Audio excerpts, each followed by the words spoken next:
Hope is the thing with feathers that perches in the soul and sings the tune without the words and never stops at all.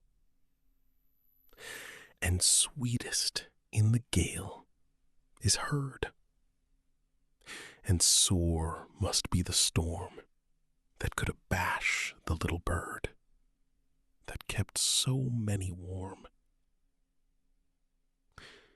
I've heard it in the chilliest land and on the strangest sea, yet never in extremity it asked a crumb of me.